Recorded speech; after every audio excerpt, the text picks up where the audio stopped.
Inside this room, all of my dreams become realities, and some of my realities become dreams. What in the wide, wide world of sports is going on here? Alive! It's alive! It's alive! You are listening to The Wilder Ride, getting wilder by the minute. Here are your hosts, Alan Sanders and Walt Murray. Hey everyone, welcome back to The Wilder Ride, getting wilder by the minute, a podcast that's breaking down the films of Gene Wilder, one not exactly water and not exactly earth minute at a time. I'm Alan Sanders, your host. I am Walt Murray, your co-host. And we are breaking down the film Blazing Saddles here in Season 2, and it is our pleasure on this Tuesday to welcome for the very first time our second guest, Robert Black. Robert, welcome. Thank you. Good to have you here. Take just a moment and tell us about your first, if you can, memories of diving across or watching Blazing Saddles. I don't know if I ever saw it from start to finish until a few years ago when I blogged about it, because I did a month of Westerns. And I could tell you a specific story about that, though. It has nothing to do with the movie. Yeah. Well, let's do the Wayback Machine. The very first recollection you have of having seen the movie, whether you were a kid or saw it for the first time in college, what was your first recollection of stumbling across this flick? I remember people making jokes about it before I ever saw the movie with the "excuse me while I whip this out" line. Friends of mine thought that was hilarious, and they had seen the movie. I hadn't. We had Young Frankenstein on video, so I saw that all the time, but didn't really see most of this movie until I was a teenager. Now, at the time you saw it, what did you think of it? Oh, it's hilarious. I don't remember if I liked it, because I think I missed part of it. I think I missed the beginning the first time I saw it. And so it wasn't until just a few years ago that I saw it from start to finish. And honestly, it's not supposed to be. It's not my favorite Western, but it's not necessarily supposed to be a Western. It's a comedy. And it's a comedy that I love the end of this movie, what it does. But this isn't the end. We're only at minute 7. So you love when they break the third, fourth, and all the other walls? Yes. Yeah. Absolutely. The fourth wall, the studio wall, the time wall. Because I think in writing the movie, it feels like they did that stuff just for comedic effect. Like, hey, wouldn't it be funny if the set fell down and then it's next to another set, and then that exploded and snowballed into other things. But there's so much you could read into it. When we get to that minute, I don't want to give too much away this early because we're talking about minute 7, and yeah. I'll set the table for a second. But every time we bring the guest in for their very first appearance, I always want to kind of ease into the conversation. But I think there was a very deliberate reason for why they suddenly went into quote unquote modern time, and I think it has a lot to do with the subtext and the underlying message of what this satire is all about. Yeah, I also think that, and I think one of our guests or interviewees said this, that they didn't really know how to end it. And so there was kind of a need to do something, and being that it's Mel Brooks, it was definitely going to be something over the top. Well, you know what? That was our conversation with actor Burton Gilliam, but I also think being only his second motion picture ever and having not been part of the writing discussion or any of the other creative discussions, when I told him what I thought the ending meant, he goes, "Oh yeah, that's pretty good." So, got to kind of take it with a grain of salt. What do you think now? Because here we are in this, hyper politically correct 21st century culture, at least for now. Yeah. We had a guest who actually said, what enrages us may change, but the level of outrage tends to just shift from one pocket to another. So there's certain things like graphic violence and nudity we seem to be suddenly okay with, but uses of epithets suddenly drive people absolutely out of their minds. Yeah. So what do you think about this film in today's context? Well, this movie couldn't be made now. For sure.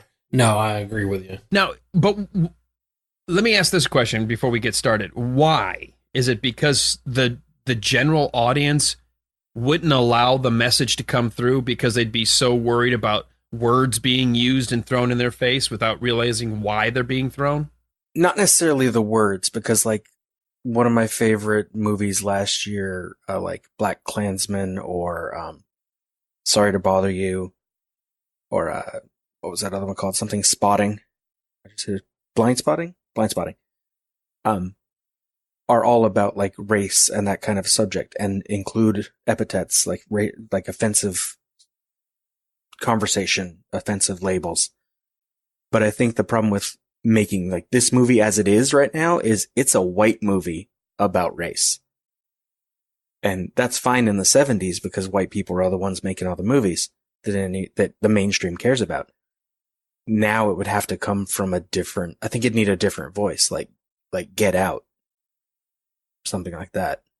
Would it matter if an audience of 1974, they may not have known, but that Richard Pryor was a huge driving influence, especially on when and where they were going to use certain racial epithets, and including the whole, rise of Black Power in 1974. And Richard Pryor was there to try to make sure everything had an even keel moving forward. So it wasn't, I don't know if it was necessarily a white movie, but it certainly had a fairly strong black influence. Did people know that at the time? I mean, because he couldn't be cast in it because like insurance purposes. He got the writing credit early in the opening title. I don't know how many audience members would have recognized it at that time, because Richard Pryor was still kind of growing into his own. He was still kind of a comedian, but hadn't really become the box office star yet. Right. But at least in terms of this film, I have to applaud Mel Brooks for saying, hey, I want to make sure we get the whole black component correct. I want somebody who gets the comedy, but also can help us make sure we're not being kind of wearing blinders trying to create this story. Yeah. It's like the story, I don't remember if it's the guy who plays Taggert or the guy who plays Lyle. That's the one you interviewed, right? We interviewed Lyle, yeah. Who felt bad saying like the racial epithets to Cleavon Little, yeah. And he told him like, it's okay, they're not your words. But if you said them somewhere else, we'd have a problem. Right. That's exactly right. He said, look, while the camera's rolling, I expect you to say the lines. Now, if you were to say these when the camera's not rolling, and this is an exact quote according to Burton Gilliam, we're going to go visit Fist City. So it was very clear to Burton, hey, it's okay, do your job, but you better not be using these words when we're not rolling the camera. So, all right, well, before we roll then into this minute, was there anything else about the movie just in general you wanted to kind of comment on? The movie in general? No. Okay. Well, then let's get to it, because this minute number 7 here is going to continue with both Bart and Charlie on the handcar slowly rolling away to go investigate the supposed quicksand just up the track. And it's going to end with they in trouble. Now, I don't know who says that. I don't know why someone's in trouble. So we're going to have to start breaking this down. And right off the bat, Walt, the funny part about this, I think, joke, we mentioned it yesterday with Jim O'Kane. They pretended they didn't know this song initially to make all of the white, the railroad drivers, the foremen, the guys who are overseeing the work, make them look stupid. But here they go. The minute they start pumping that handcar, they know all the words to this song. Oh, the Camptown Lady sing this song, doo-dah, doo-dah. Camptown racetrack 5 miles long, oh, doo-dah day.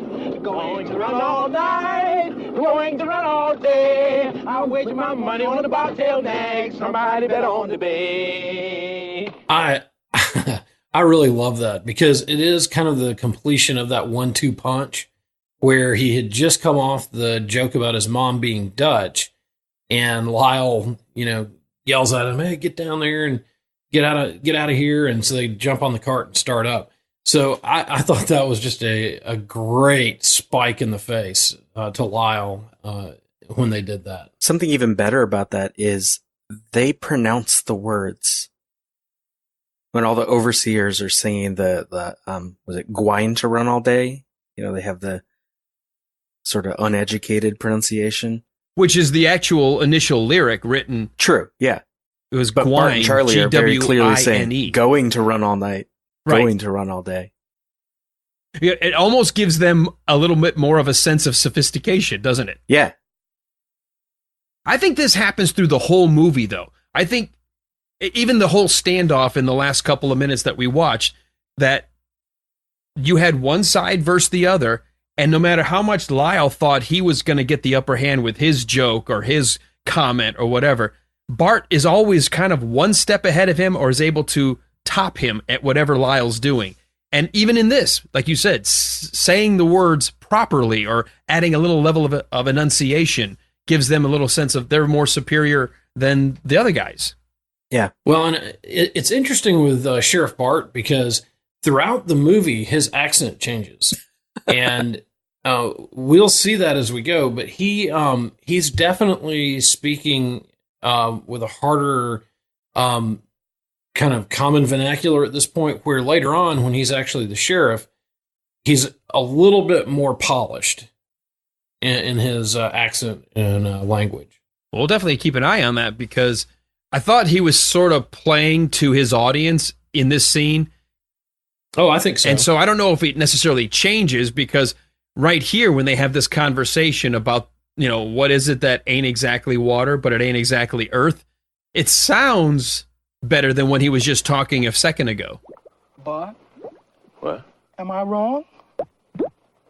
Or is the world rising? I don't know. But whatever it is, I hate it. Hey, Charlie. Mm-hmm. Let me ask you something. Mm. What is it that's not exactly water, Mm-hmm. and it ain't exactly earth? Quicksand!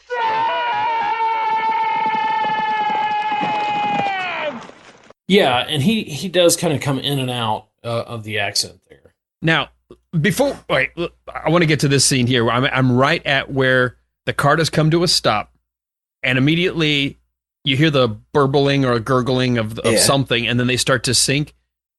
It looks like to me that these two actors are doing a very good job of just trying to very slowly crouch down to their knees out of scene. Did you notice that? I did, and it is kind of weird because when we see the tracks later, they're curved into the quicksand. So they would have had to have really been flying just to go straight out and stop. Right. With the fact that they were level is almost a cartoon thing here, and then slowly would be sinking down. But if you watch, Charlie leaves his arm on the handle of the pump to pump the handcar, and as they're shrinking down, his arm is staying on the handcar, so you realize the handcar is actually not sinking. It's obvious that this is the actors trying to simulate that the handcar is sinking, because it's really not at least not in this take. Yeah, and then when they cut over and you actually see them in the quicksand, they're already fully in. Right. Which is a great cut. Now, do you guys know anything about quicksand? It doesn't work like this. Yes. and stay out of it. All right, well, I got to ask this question because we've all seen this device in films. Do you actually drown in quicksand? No. Correct. You do not. If you're in a Charlie Daniels song, you do. Unless you try to. You could do it on purpose. Yeah, you can commit suicide in it. According to the density of the way this mixture works, and they even did this on Mythbusters, it is impossible for you to drown. The only way that would happen is if there was a tide coming in and you couldn't get yourself out. The tide could drown you, but technically, unless you started to submerge yourself, the buoyancy of the human body is less dense and you could only sink to your chest. So this first shot of them sitting there chest level is actually the deepest you would actually go in real true quicksand. The big danger is they're out in like the desert. They might get stuck there and then just dehydrate and die. True. Which leads me to my second question. Where is quicksand found? The quicksand desert? Well, aren't there I think there's two different kinds. One that's a desert one, and then one that's more like what they show in movies, like swamps. Well, what we're seeing here, the true definition of quicksand, can only be found along riverbanks, lakes, or marshes. They're in the desert. Yeah. This kind of quicksand would not exist where they are. No. Desert quicksand's very different. Yeah. It doesn't even look like this, doesn't act like this. It's more like loose sand. Yeah. Now, on the flip side, why the hell would you have laid the tracks across this area and suddenly quicksand just magically forms? Yeah, that is, I think, my biggest question out of this minute is why did they just run those tracks right into the deadgum quicksand? See, I think it's already a metaphor the movie's getting to.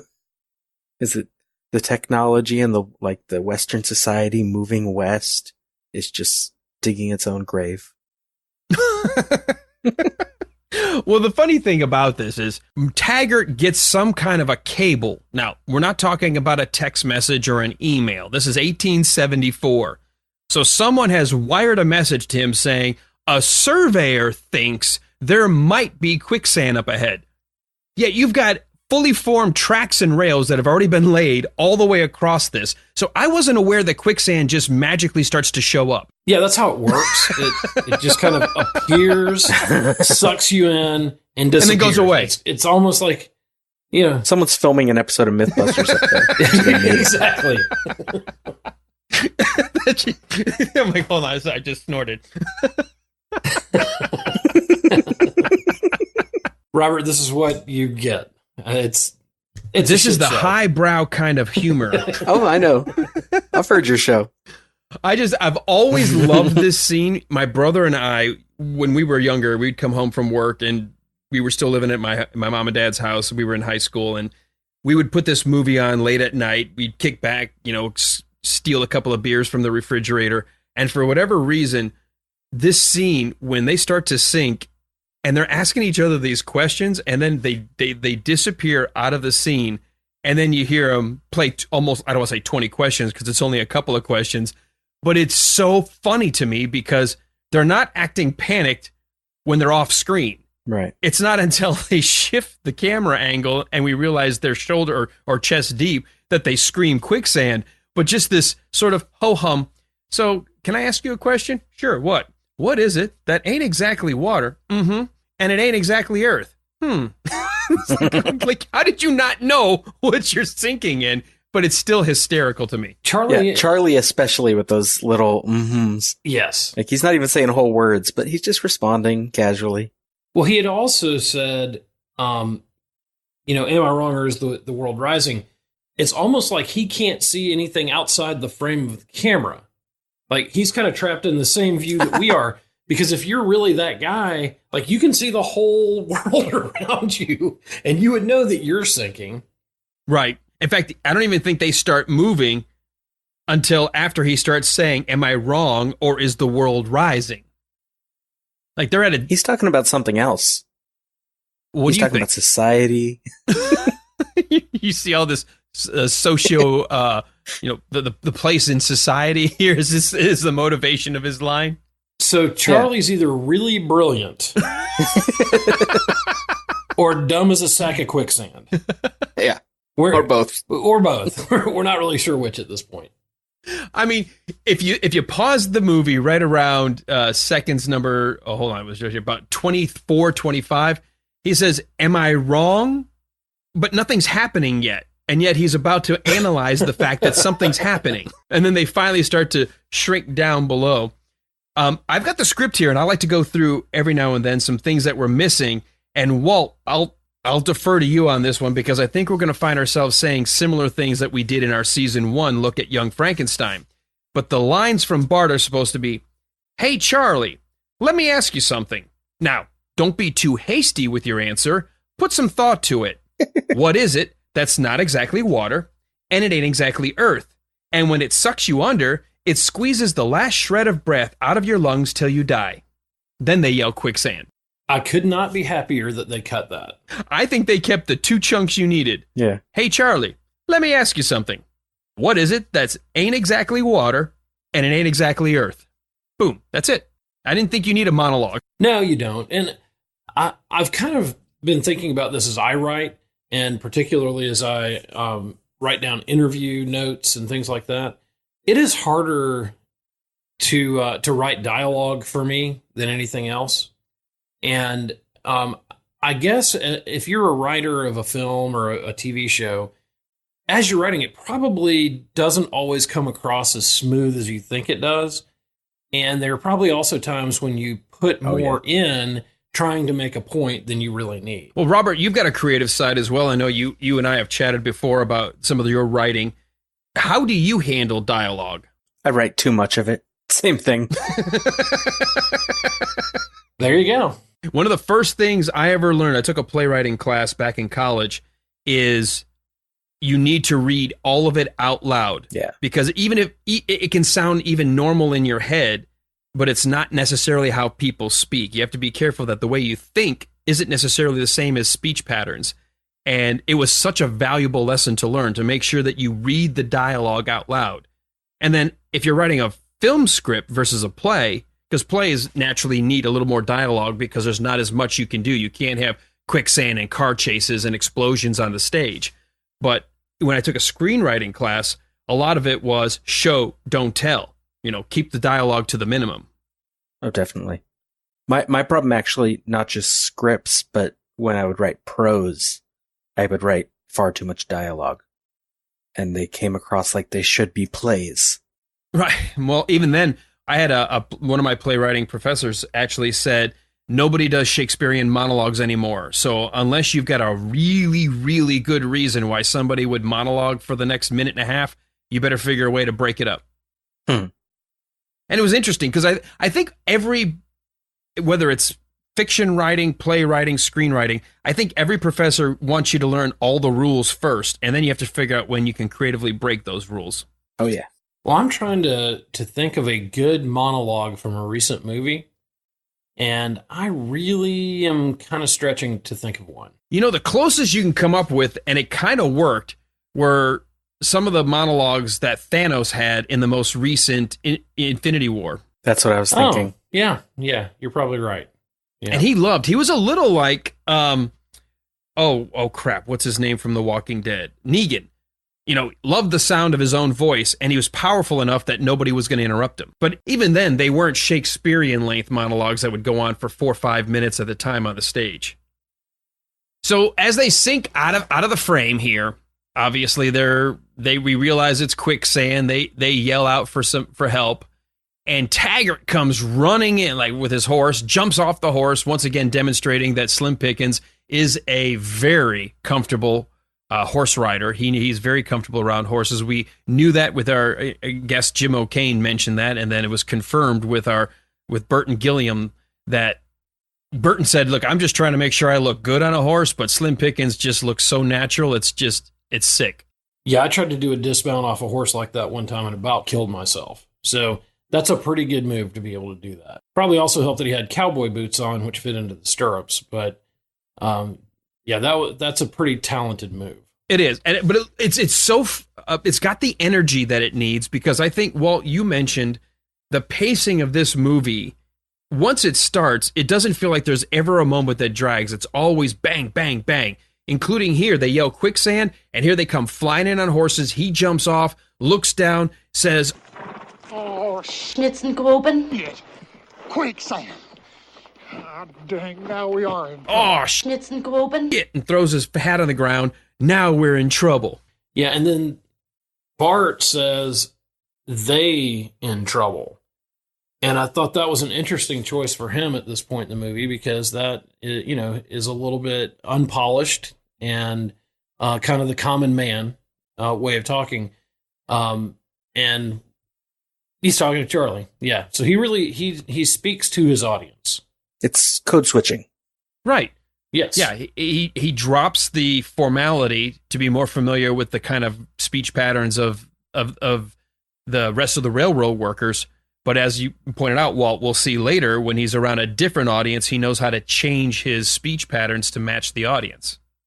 And Robert, this is actually a great place for you to weigh in, you're a communications professor. Or is it a professor of communications? Oh, whichever. That wasn't what I was laughing at. Is that you expect me to weigh in on code switching? I know what it is. I don't know a lot about it. I like research about it.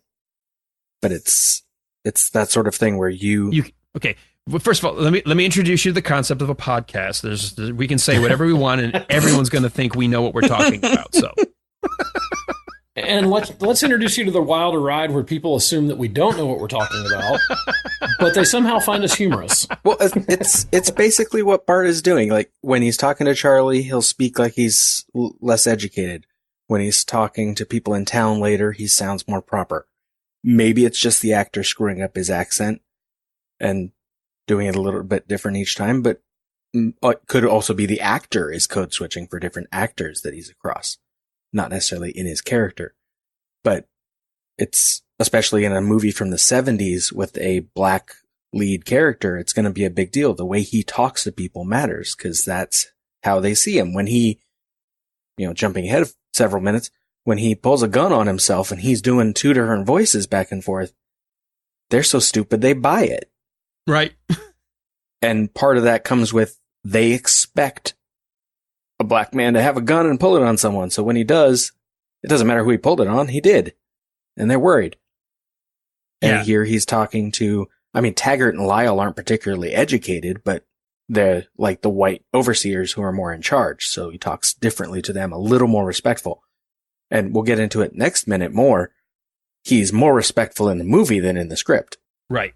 You know what's funny? I had a job not that long ago, I say not that long ago, maybe a decade or so ago, where I had to do a lot of cold sales calls and I hated it.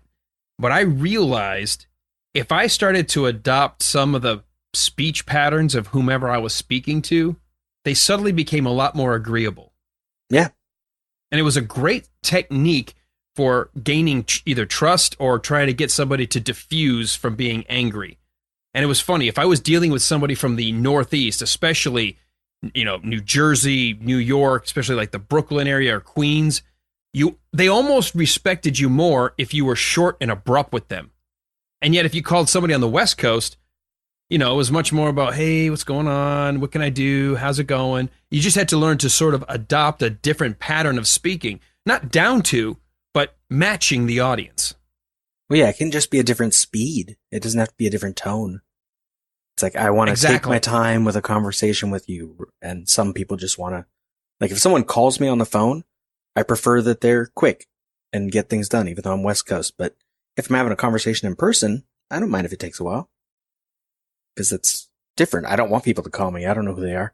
Now, Walt, with your particular expertise trying to get witnesses to admit or cop to things, do you have any techniques or things you try to do to make people feel more comfortable around you? No. You're not going to give anything away. Yeah, I do. And I even catch myself unconsciously patterning my speech after the people that I'm talking to. And I do notice, I used to travel a lot, and I noticed if I came home from Milwaukee or came home from, I've been out to California a couple times, or Texas, I would come back with a distinctly different speech pattern and sometimes accent, particularly going from Texas back to Georgia. It would be much more distinctive. When I went to the Midwest, I'd come back and it would be a lot more neutral. And I attribute some of that to the code switching that I inherently do when communicating with people, but also because I spent 9 years in the Midwest and then moved to Georgia. I think having to make some of those adjustments to my speech patterns also affected that. See, I have to be careful because I think I do like you. I think it's mostly unconscious. I don't think about it. I just feel myself adopting the pattern of the person I'm talking to, especially if it's a completely different pattern, to try to gain a level of either comfort or trust. Because a lot of times, it can be confrontational in sales or if somebody's in customer support or service. But I'll just do that. When I got, put into one of my jobs I had with IBM, we went over to London for a week and a half. And I was trying to battle doing a frickin' English accent because I didn't want to look like I was mocking anybody. Well, and I think there's some wisdom there of just knowing kind of what the boundaries are, too. Like, if I go in and sound like a real hillbilly, people are going to know pretty quick. And, same thing. If I put on an urban accent, people know that that's not real either. So you have to be real careful with how you do it as well. One thing I've got, or at least one additional note I've got before we end. What's the point of slamming your hat down on the ground when you're angry? Have you never had a good hat slam? I've never done this. I have never been so mad I've whipped my hat off and thrown it on the ground. It is so cathartic. Is it really? Yeah, you got to try it. I come from a long line of hat throwers. I've thrown a baseball glove, but I don't think I ever threw my hat. Is this a skill like passed down from father to son? It's a skill. It's a gift. It also makes you look ridiculous sometimes. But yeah, I've given mine a good throw a couple times. Now, I admitted this in season 1 when we were doing Young Frankenstein about doing the Daffy Duck, where I've gotten so mad I've literally both feet off the ground, leaped and stamped on the ground. I was so mad, but I've never thrown anything down on the ground.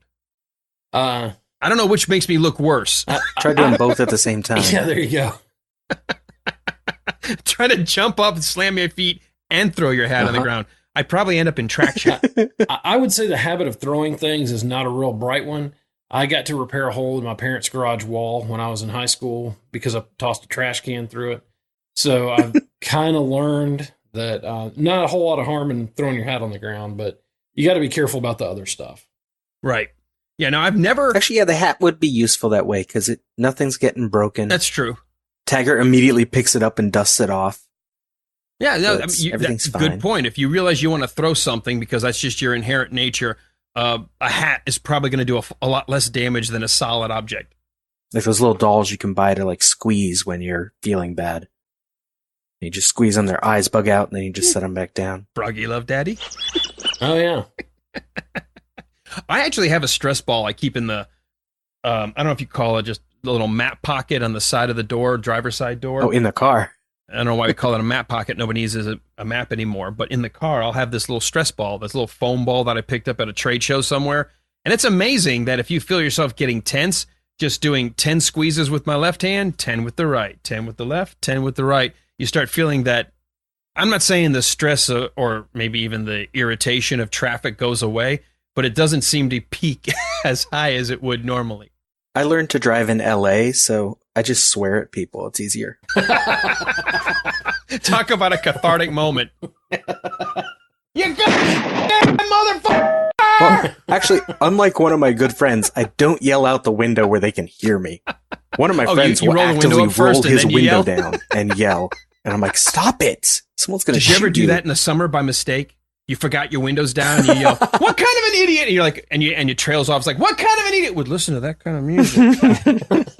Because you realize they looked at you and like, oh crap, my window was down and so was theirs. Now, my window's usually up because I'm singing along with like music or something. So, well, that's important. See, I become the best singer in the world when my windows are up and the radio is up real loud. All right, well, we are diverging a little away from the rest of this minute. So before we bring minute number 7 to a close, Walt, do you have anything in your notes that we missed here while we discovered quicksand along the railroad line? I realized I forgot 2 things right at the beginning. Number 1, as the cart is coming up the hill, there's no cable pulling it. So apparently once they got the momentum going on it, those 2 guys were able to get that cart going and keep it going as it was headed towards the quicksand. The second thing is Bart, as they're coming up the hill, is doing like a buck dance, which is also a kind of a black traditional dance. So he is really sticking it to Lyle and Taggert here, going back into kind of that black culture that they were wanting him to be a part of. Right. He was going to do it on his own terms, not on Lyle's terms. Yeah, which I think is great. That's kind of a good thumb of the nose to that whole mentality. And it almost, because it follows right on the heels of all the guys dancing around, you could almost say it's a bit of a mockery of what the guys were doing just a minute before. Yeah. Yeah. Oh, I agree. You know, like you said, sticking a finger in the eye of Lyle and all the other overseers. That's a good catch. Yeah. So that was just something that I had seen there and wanted to make sure we talked about. All right. And Robert, what about you? I just want to reiterate, I love that Taggert, he throws his hat and like within a second, he picked it back up. He's dusting it off. Like he lets his anger out and he's like, oh, I need to. Well, and that's a really nice hat too. So he definitely doesn't want that thing getting damaged. Well, it's probably valuable. Well, plus it might go in the quicksand. You don't know. He doesn't want to get any quicksand on his hat. It's movie quicksand. It could take a hat. We are going to have a couple of cowboy aficionados join us in a couple of minutes here. We're going to have Jim Dunham and Dwayne Towns. So we'll tease that right now and let the audience hearing it this week realize they're coming in a couple of weeks, maybe 5-6 minutes from now. And they are professional cowboys, historians, reenactors, and we're going to ask them a lot about cowboy gear and stuff. But I do know these hats, if you had a really good cowboy hat, it was an expensive item to have because it had to keep the rain off of you. It kept the sun off of you. It was a staple of a cowboy, and they would spend a lot of money on a really good quality hat. Well, they're still expensive. I was looking at some there's no the doubt. other day, and especially if they're waterproof. I mean, you're talking $150 or more for a good hat. Oh, I was going to say a lot more than that. Well, a good working hat. Okay, yeah, but if you buy a Stetson or some kind of other true cowboy hat, it's a lot more than $150 I mean, you could find one for that, but it's not going to be a good one. So, Robert, you got a cowboy hat? No, not since I was a kid. Yeah, no, I don't either. I know my mom and dad, when we moved to Georgia from Detroit, I think my dad thought we were in a different part of the South. And I'm like, I don't think they dress like that in Georgia. We're not in Texas. Well, there was a time back around the urban cowboy days when you'd see a lot more of them, but you don't see them anymore. Yeah, because when we moved here in the mid-'80s, and I don't remember anybody wearing cowboy hats around town. No, early 80s, you'd see some guys in boots, but no, late 70s, you'd see some guys walking around in hats and boots just because they thought that they were John Travolta. But other than that, no. I think they were John Travolta. All right. So if that's it, I don't have any other notes. I know I've got a lot coming tomorrow. So why don't we do this? Before we wrap things up, Robert, you've got a couple of podcasts that you like to work on, and you've got one that is going to be coming up here pretty soon. So why don't you take a second and tell people where they can hear you? Well, you can hear me on a few things. By the time this goes up, Dave Made a Minute will be over. Walt and Alan were both in that. Looking at the indie movie Dave Made a Maze. Many people were looking at it without knowing what they're looking at. And so that got quite fun. I did Michael Myers Minute, which is ending. I don't know exactly what day this is going up, but ending soon. Looking at the original Halloween. And then next up, I'm going to be looking at The Room, the Tommy Wiseau classic. Wow. Well, classic is a generous generous tag for that one. Well, I'll tell you, we did 5 minutes of that is like known as the worst movie ever made, right? By some people, yeah. But isn't it one of those things that's so bad that everyone wants to see it now? Yeah. They do midnight shows, and there's... Yeah. It's absolutely worth watching. Well, that ought to be interesting to see how you do a deep dive into it. And you're going to bring on a co-host for that, as well as, I'm assuming, looking for guests. Yes. Awesome. Well, I know this episode is being released here on this 5th day of March, this Tuesday edition of The Wilder Ride. So with that said, before we tease what's coming up tomorrow, since Robert said how to hear more of them, if someone's stumbling across this podcast, they decided to just check out the Robert Black Minutes, well, where can people go to learn more about us? The best place to go is facebook.com/The Wilder Ride. Then click the button, join our listeners group, which we are quickly approaching 700 members of at this point, at the time of our recording. So love to have you join us over there and get involved in the conversation. We have people posting on everything from the upcoming Spider-Man release to things that they find on Gene Wilder and other folks who are in this movie. Just a lot of great conversations going. So, and also any news that we have, we put up over there as far as people we've interviewed or anything exciting and upcoming. So you definitely want to be a part of that. Excellent. We'll come back tomorrow. Tomorrow is hump day, middle of the week, and we are going to continue this scene with Taggert yelling, "Lyle, get your rope down here." And we will end the minute with Bart and Charlie clawing their way out of the quicksand. So it looks like they're going to find their way out of the quicksand, even though they technically can't drown in it. But a lot happens between those two, the beginning and the end of the minute. So please come on back tomorrow for another edition of this, The Wilder Ride.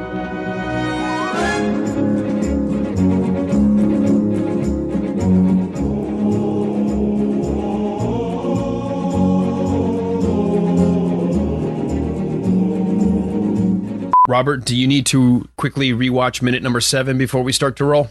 No, I got notes on the content. I didn't get to another thing, but I'm looking at the book now. Okay. Pulling a Doug Greenberg and reading the novelization. Urban Dictionary? Well, that too. But the novelization of the movie.